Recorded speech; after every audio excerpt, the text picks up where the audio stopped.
me something, it might just take the pain away. Ito na nga po yung paggawa ko ng carne de embutido, yung ating embutido de carne, guys. At syempre, meron akong 1 kilo na karne dito. Isa't kalahating kilo pala. Sorry, pasensya na po kayo. Nagkamali ako. At eto na nga yung ating mga ingredients na ilalagay. Meron akong pamintang durog at saka bawang na durog, breadcrumb, at saka nga pala harina, at saka asin, naglagay din ako, at 2 itlog na medium size.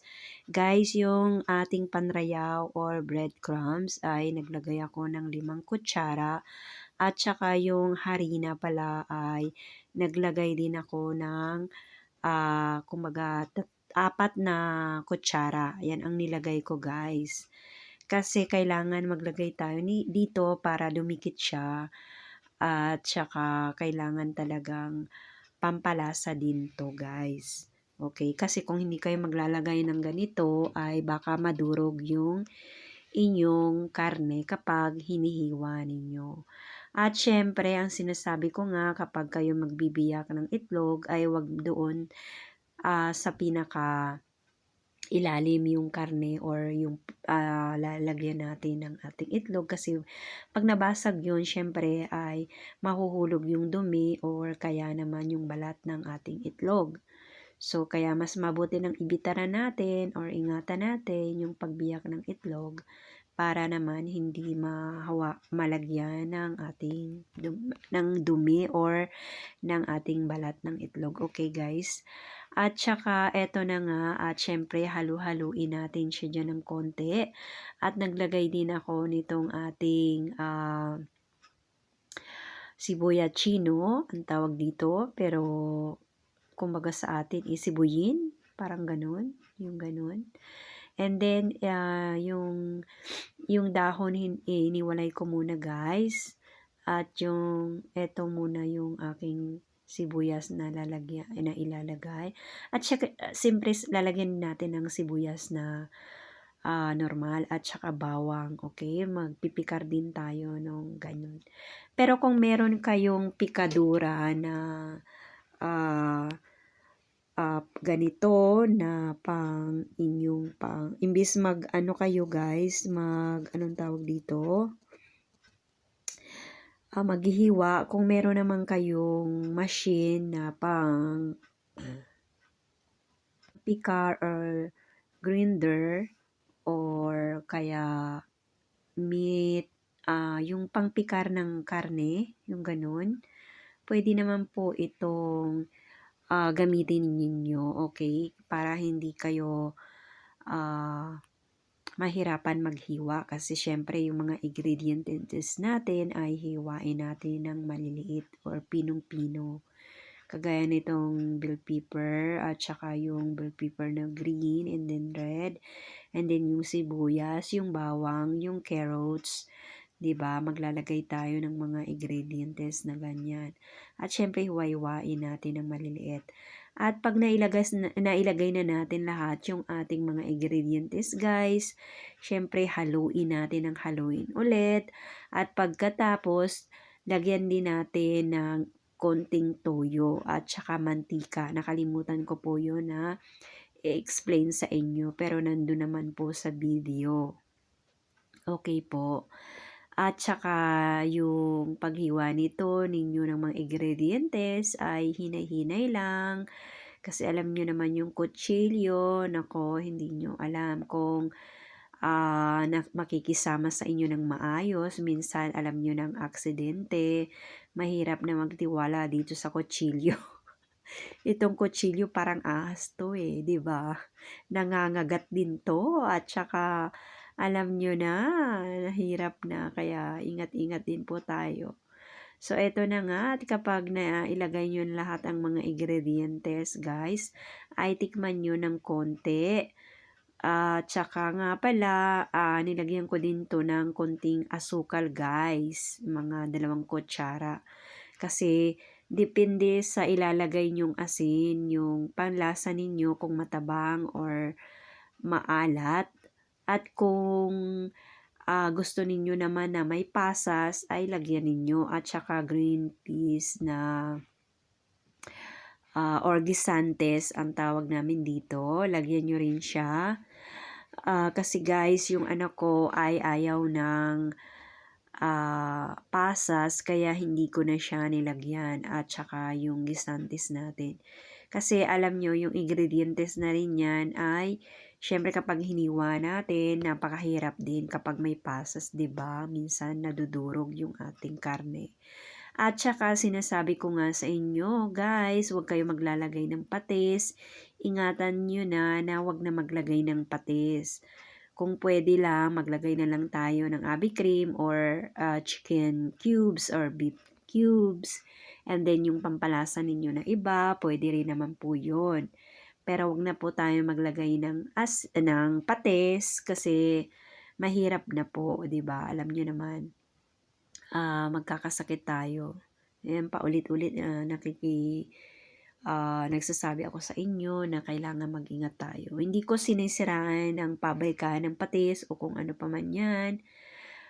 Sinasabi ko lang na alam nyo naman, marami tayong makukuhang sakit dyan. Cancer, SEDA, HEPA, at saka kung ano-ano pang sakit, high blood, sakit sa balat, yung arthritis, 'di ba?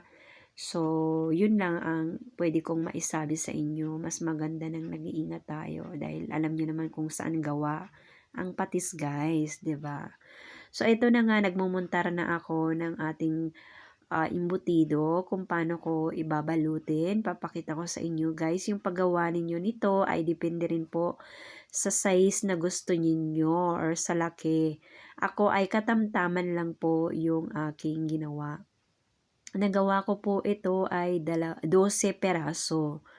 Yung sa 1,5 kilo na karne na ginawa ko, mas yung mga ingredients na nilagay natin, so siguro magiging 2 kilo na ang kalalabasan nito. So, normal lang na size ang ginawa. Pasensya na kayo guys kasi habang nagbo-voice over ako, talagang masakit yung lalamunan ko, masama ang pakiramdam ko. Dito sa amin talagang ganito ang kalagayan ngayon kasi super duper lamig, maraming mga taong may sakit. Kaya ingat-ingat din tayo. Siyempre lagi ako nagmamaskariya, pero hindi pa rin maiwasan yung dadapuan ka ng sakit kasi nga sa sobrang lamig dito sa amin, winter time ngayon, winter season sa ngayon. So, eto na nga, at pagbalot nito guys, mag-ingat din po kayo, dahan-dahan lang kasi pwede po siyang masira yung ating aluminum foil, kaya ingat-ingat din. So, ito yung aking imbutido de carne, hindi naman siya sobrang laki at hindi rin super duper liit. At kapag nabalot ko na to lahat guys, ay ilalagay ko siya sa aking lagayan, yung pinagagawan ko ng aking paggawa ng siumay na at saka siupaw. So, doon ini-steam ko yung mga aking ginagawang pagkain na ganon. Kasama na po ang imbutidong ito. Ipapakita ko sa inyo. Hindi na ako gumamit na lang niluto ko na lang sa apoy guys. Hindi na doon sa rice cooker kasi pwede naman sa rice cooker pero hindi ko na yun ginamit kasi mas madali naman sa apoy, 'di ba? Kung wala kayong ganito na lagayan, pwede naman kayo maglagay sa kawali or kaldero na may takip na mas malalim, mas maganda yun. Paglulutuan natin, mas madali siyang maluto. Maglagay lang kayo ng plato na aluminum sa ilalim, tapos ilagay nyo na yung imbutido na inyong paglalagyan. Okay? Ganyan. Diskarte na lang guys kasi Mas maganda na yun yung mag-diskarte tayo kaysa maghiram tayo sa kapitbahay tapos masisira natin. Tapos, mahirapan tayo magbalik kaya mas magandang ganito na lang. So, ito na nga guys at nilagay ko na sa apoy at tinakpan ko na. So, ang estimated na pagluto ko nito pagpalambot ay 45 minutes at nung ito na ay naluto na ay prinito ko na siya ng ganito lang siya. Ito lang yung aming kakainin. Kaya konti lang ang aking niluto. At kapag lumamig na siya ng konti, guys, ay hiwain na natin, slice natin pa slide na ganyan. Depende o kung hindi naman is pabilog, so normal. Depende po sa inyo. So ito, ganyan. 'Di ba? Dahan-dahan. Yung akin guys, yung aking embutido di karne ay hindi ko na nilagyan ng palaman na hotdog or kaya itlog na nilaga sa loob. Pwede naman yung mga gusto ninyong ilagay or keso, depende po sa flavor na gusto nyong ilagay. So guys, hanggang dito na lang po ang aking video. Sana po ay nagustuhan nyo, nagkaroon po kayo ng idea kung paano gumawa ng embutido de carne na napakasimple naman po. Okay, so hanggang dito na lang at please naman kung nagustuhan nyo yung aking mga videos, please like and share and subscribe na rin po and ring the bell.